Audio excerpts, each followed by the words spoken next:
पूर्णिया में मुसलमानों ने पप्पू यादव को जिताने के लिए एक जिम्मा उठाया था। वो जिम्मा कैसा था? तो वो जिम्मा ये था कि सारे पूर्णिया के मुसलमान सभी बूथों पर तैनात हो चुके थे।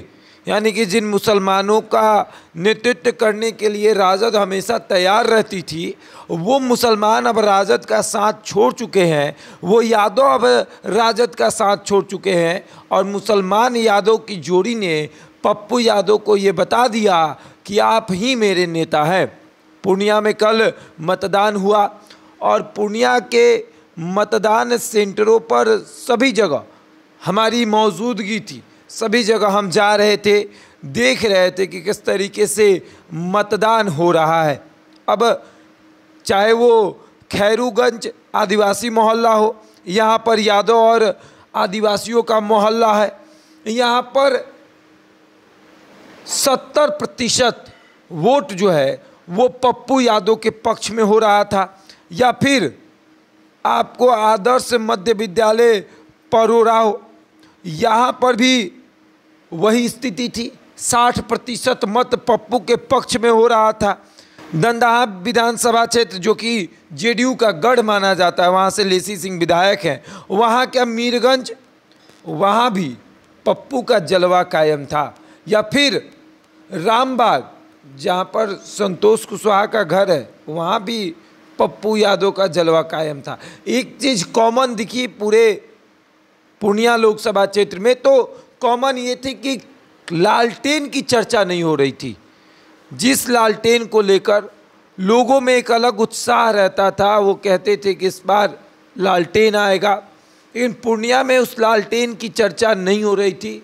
पूर्णिया में अगर चर्चा हो रही थी तो कैंची की, चर्चा हो रही थी तो तीर की, लालटेन की चर्चा नहीं हो रही थी।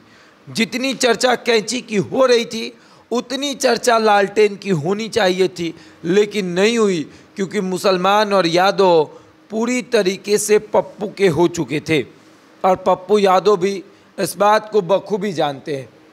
कल पूर्णिया के जितने भी बूथ थे वहाँ पर मुसलमान और यादव खड़े होकर ये बता रहे थे कि इस बार परिवर्तन जरूरी है और वो लोगों को समझा रहे थे वोट में दिक्कत ना हो, कौन वोट किया कौन नहीं किया, अगर नहीं किया तो क्या असुविधा हो रही है, सभी चीज़ों को देख रहे थे।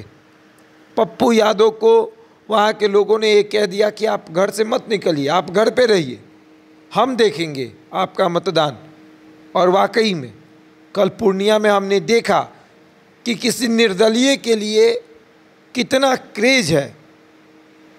हालांकि 19 के बाद बिहार में कोई निर्दलीय सांसद नहीं बन पाया, लेकिन पप्पू यादव को लेकर पूर्णिया की जनता में काफ़ी क्रेज़ देखने को मिला।